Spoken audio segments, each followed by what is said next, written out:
ये चंद्रशेखर आजाद के नाम पर एक विद्यालय था।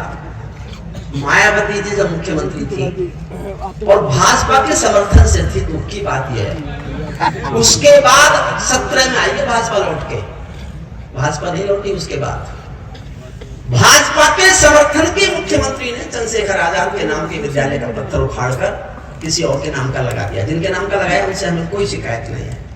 एक पत्रकार ने हिम्मत करके उनसे कहा कि आप क्या कर रही हैं, ये महाविद्यालय चंद्रशेखर आजाद के नाम पर है। तो उन्होंने गुस्से में कहा, घूमकर कौन चंद्रशेखर आजाद, वो आतंकवादी।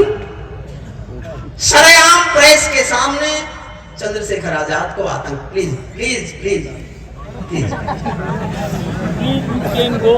आतंकवादी कहा गया।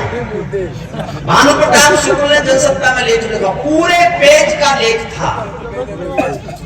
मैं रोता रहा, पढ़ता रहा, लेकिन मैं सोचता था कि भारतीय जनता पार्टी तो बहुत राष्ट्रवादी पार्टी है, धमकाएगी, माफी मंगवाएगी, लेकिन 3, 4, 5 दिन गुजर गए, कुछ भी नहीं। मैं श्रद्धेय वाजपेयी साहब के पास गया, वो मुझे स्नेह करते थे, मुझे सुनते थे। मेरे जीवन में एक ही व्यक्ति के पैर छुए राजनीति में, अटल बिहारी वाजपेयी। और वो मुझे छोटे बच्चे की तरह सुनते थे। मैं उनके खिलाफ, मैंने अपने जीवन की सबसे सख्त कविताएं भी उनके खिलाफ लिखी। मैंने शिमला जो शिखर वार्ता की उन्होंने मुशर्रफ के साथ, उसके खिलाफ मैंने कविता लिखी। और विमान अपहरण पर जो उन्होंने आतंकवादी छोड़े, उसके खिलाफ मैंने कविता लिखी, उन्हीं को सुनाई। और वो धीरे से बोलते थे, बहुत गुस्सा है क्या? मैं कहा, बहुत गुस्सा हूं। मैं उनसे कहने गया कि आपकी पार्टी के समर्थन का मुख्यमंत्री चंद्रशेखर आजाद को आतंकवादी बता रहा है। कुछ नहीं बोले, चुप बैठे। मैं कुरेदता रहा, चुप बैठे। बाद में धीरे से बोले, तू चाहता है हम इस बात पर सरकार गिरा दें? मैंने मत गिराओ, खुद गिर लो। मैं अडवाणी साहब के पास गया, उसने ऐसे दोनों मुझे बहुत सुनते थे, उन्होंने भी कुछ नहीं बोला। मैं दोनों से कह के आया कि आपका चुप रहना मजबूरी हो सकती है, मेरी कोई मजबूरी नहीं है। मैं जनता के बीच एक कविता लेके जा रहा हूं। और मैं तभी मायावती की सरकार के सामने इस कविता को लेके आया। आज भी करता, इसलिए प्रासंगिक है। हम राजनेताओं से केवल ये निवेदन करते हैं, आप मत करो हमारे शहीदों का सम्मान, उनका अपमान करने का तो साहस मत करो, अपमान मत करो। कविता सुन लीजिए। इसके बाद मेरा मन है, करगिल वाली कविता केवल 3.5 मिनट की है, वो मेरे जीवन की मेरी सबसे अच्छी कविता है। उसको सुना के तब तक कोई भी नहीं उठे। बुद्धि भाई को ऐसे ही सुनना जैसे आप मुझे सुन रहे हो, और इससे भी अच्छे ढंग से सुनना। और वो तालियां जो आप बुद्धि को बजाएंगे वो मेरे हिस्से में तोड़ना, क्योंकि मैं आपसे निवेदन कर रहा हूँ, जिसको आप मान के आप उसको भय को छोड़। और वो खुद एक बहुत बड़ा खिलाड़ी है, वो हर तरह के खेल जानता है। जब उसके भैरव आता है उसके अंदर राजस्थानी, वो झूम के गाता है, मैंने देखा है, उसका करिश्मा देखा है, आज भी दिखाएगा वो।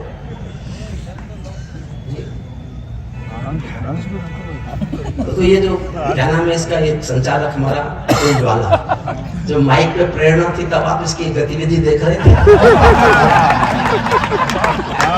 और अब ऐसा बैठा है जैसे लकवा मार गया हो।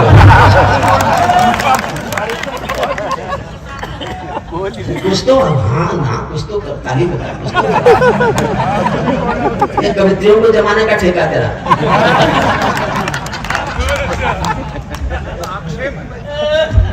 आक्षेप नहीं है, आरोप है सीधा सीधा।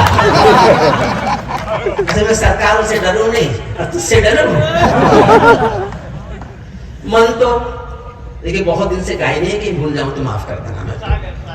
मन तो मेरा भी करता है, झूमू ना चूंगा हूं मैं। मन तो बस तालियां आप जितना उत्साह बढ़ाते रहोगे उतना उत्साह में गाता है। मन तो मेरा भी करता है, झूमू ना चूंगा हूं मैं। आजादी की सौगातों के 100 गीत सुना हूं मैं, लेकिन सरगम वाला वातावरण कहां से लाऊं मैं। वेग मल्हारों वाला अंतःकरण कहां से लाऊं मैं। दामन में दस्त तुम्हारे अपने लेकर बैठा हूं, आजादी के टूटे फूटे सपने लेकर बैठा हूं। आप जिन्होंने भारत माता को पहरे दे रखे हैं, उन लोगों को जेड सुरक्षा के पहरे दे रखे हैं।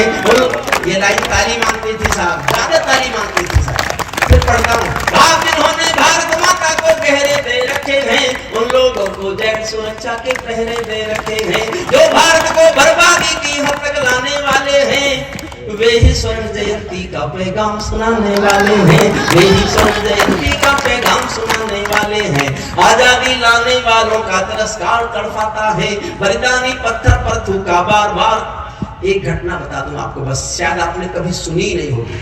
जब मैं लिख रहा था चंद्रशेखर आजाद पर, तो मैंने बहुत किताबें पढ़ी, बहुत।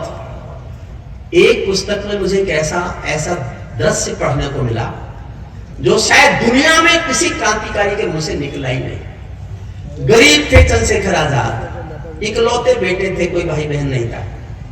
उनके माता पिता भाबरा, झाबुआ जिले में एक जगह भाबरा, वहां रहते थे। चंद्रशेखर आजाद खजाने लूटते थे आजादी की लड़ाई के लिए, पैसा उनके संदूक में रहता था। एक बार किसी ने आकर ये कहा उनसे कि चंद्रशेखर, तुम जानते हो तुम्हारी माता पिता की हालत क्या है? घर में खाने को रोटी नहीं है, भूखे मरने की नौबत है। इस संदूक में से इतना पैसा तो घर भेजो यार कि माँ बाप रोटी खा रहे। तो सुनते ही चंद्रशेखर की आंखों में एक पल को एक आंसू आया और उन्होंने धीरे से कहा कि क्या माँ बाप सिर्फ मेरे हैं और क्रांतिकारियों के नहीं है? और दूसरे ही पर आंखें लाल करके चंद्रशेखर ने कहा कि संदूक में से तो एक पैसा दूंगा नहीं, लेकिन तुम गांव वालों मेरे बाप को रोटी नहीं खिला सको तो मुझे बताना, मैं किस दिन गांव आऊंगा और दोनों के सीने में अपनी पिस्तौल की 2 गोली उतार कर चलाऊंगा। उसे आतंकवादी बताओगे? उसे उस चंद्रशेखर आजाद के राम प्रसाद बिस्मिल एक शहीद हुआ। राम प्रसाद बिस्मिल की फांसी के बाद लगभग 14 साल उसकी मां को जनता ने पागल माने रखा, पागल कि इसका बेटा डाकू है, जब तक देश आजाद हुआ। और राम प्रसाद बिस्मिल की बहन शाहजहांपुर में एक मंदिर के सामने फूल बेच करके जीवन काटती थी। ये इस देश में शहीदों को सम्मान मिला है। तो अब इस मेरी कविता को सुनिए। आजादी लाने वालों का तिरस्कार तड़पाता है, आजादी लाने वालों का तिरस्कार तड़पाता है, बलिदानी पत्थर पर थूका बार बार तड़पाता है। इंकलाब की बलवेदी भी जिनसे गौरव पाती है, आजादी में उस शेखर को भी गाली दी जाती है। आजादी में मन से सुन लीजिएगा, ताली बजाना मत बजाना, आपका दिल करे तो बजाते रहिए। आजादी में उस शेखर को भी गाली दी जाती है। मैं दिनकर की परंपरा का चारण हूँ, भूषण की शैली का अल्प उदाहरण हूँ, इसीलिए मैं दरबारों के गीत नहीं गा सकता हूँ। मैं पीड़ा की चीखों में संगीत नहीं ला सकता हूँ, मैं पीड़ा की चीखों में संगीत नहीं ला सकता हूँ। इससे बढ़कर और शर्म की बात नहीं हो सकती थी। मैंने रो रो कर कविता लिखी। इससे बढ़कर और शर्म की बात नहीं हो सकती थी। आजादी के परवानों पर घात नहीं हो सकती थी। कोई बलिदानी शेखर को आतंकी कह जाता है, पत्थर पर से नाम हटाकर कुर्सी पर रह जाता है, पत्थर पर से नाम हटाकर कुर्सी पर रह जाता है। गाली की भी कोई सीमा है, कोई मर्यादा है, ये घटना तो देशद्रोह की परिभाषा से ज्यादा है। मेरी आंखों में पानी है, सीने में चिंगारी है, राजनीति ने कुर्बानी के दिल पर ठोकर मारी है। सारे बदल पुरोधा चुप थे, कोई कहीं नहीं बोला, लेकिन कोई ये ना समझे कोई खून नहीं खोला।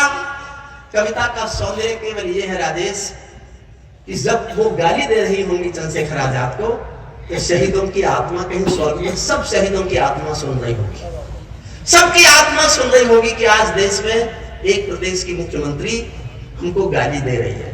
उन पर क्या गुजरी होगी, बस इस सौंदर्य को जीना मेरे साथ।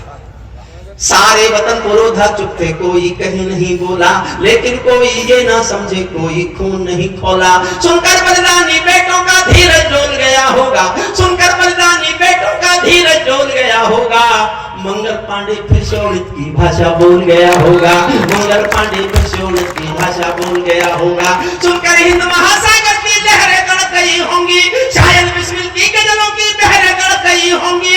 नील गगन में कोई पुच्छल तारा टूट गया होगा, अशफाकुल्लाह की आंखों में लावा फूट गया होगा, अशफाकुल्लाह की आंखों में लावा फूट गया होगा। भारत भूख पर मरने वाला टोला भी रोया होगा, इंकलाब का रंग बसंती चोला भी रोया होगा। चुपके चुपके रोया होगा संगम तीरथ का पानी, आंसू आंसू रोई होगी धरती की चूनर धानी। एक समंदर रोई होगी भगत सिंह की कुर्बानी। क्या ये ही सुनने की खातिर फांसी झूले सेनानी, क्या ये ही सुनने की खातिर फांसी।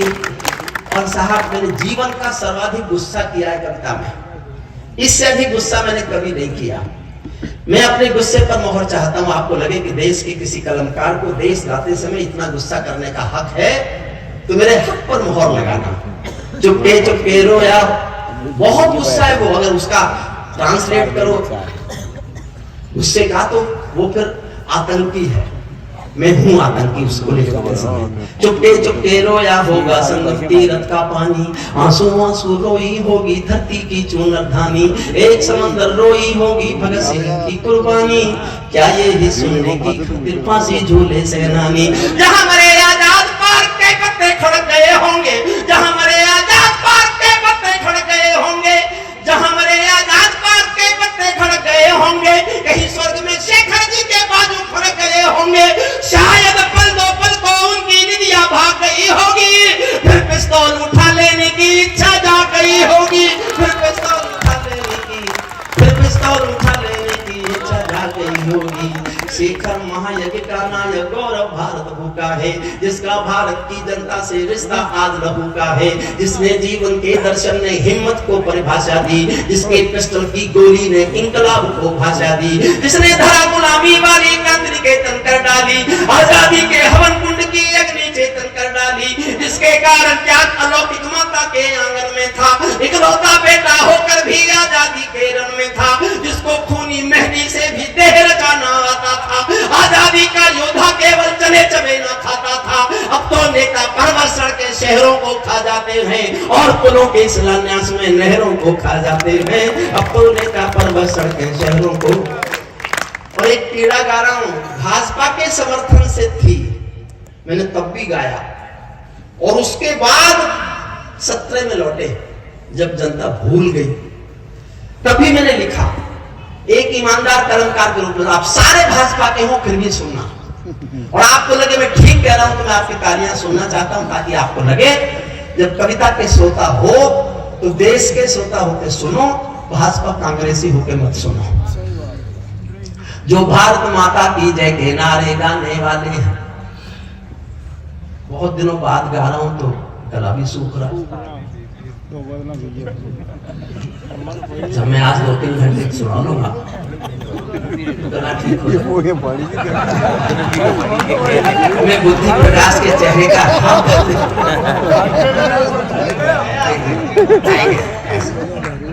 बहुत प्यारा छोटा भाई है, आज उसने कर्जा चढ़ा दिया है उसमें।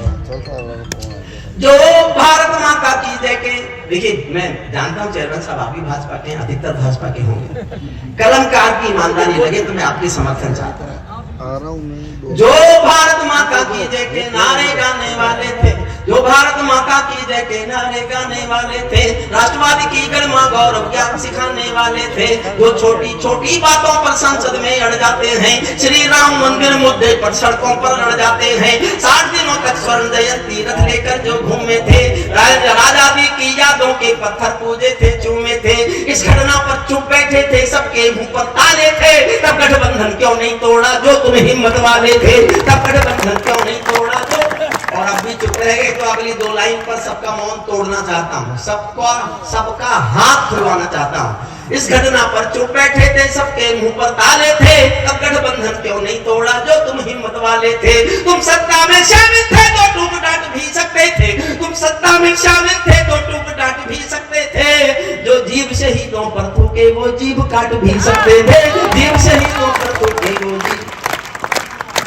अंतिम छंद सुनना, जो सीने पर गोली खाने को आगे बढ़ जाते थे, भारत माता की जय कहकर फांसी पर चढ़ जाते थे, जिन बेटों ने आजादी के लिए कहानी दे डाली, आजादी के हवन कुंड के लिए जवानी दे डाली, दूर गगन के तारे उनके नाम दिखाई देते हैं, उनके स्मारक भी चारों धाम दिखाई देते हैं, उनके स्मारक भी चारों धाम दिखाई देते हैं। वे देवों की लोकसभा के अंग बने बैठे होंगे, वे सतरंगी इंद्रधनुष के रंग बने बैठे होंगे, उन बेटों की याद भुलाने की नादानी करते हो, इंद्रधनुष के रंग चुराने की नादानी करते हो, इंद्रधनुष के रंग चुराने की नादानी करते हो, जिनके कारण ये भारत आजाद दिखाई देता देता है, अमर तिरंगा उन बेटों की याद दिखाई देता है। उनका नाम जुबान पर लो तो पलकों को झपका लेना, उनकी यादों के पत्थर पर 2 आंसू टपका देना। जो धरती में मस्तक बोकर चले गए, दाग गुलामी वाला धोकर चले गए, मैं उनकी पूजा की खातिर जीवन भर गा सकता हूँ। मैं पीड़ा की चीखों में संगीत नहीं ला सकता हूँ। बहुत 3 बज गए, मेरी जाने की मजबूरी नहीं होती।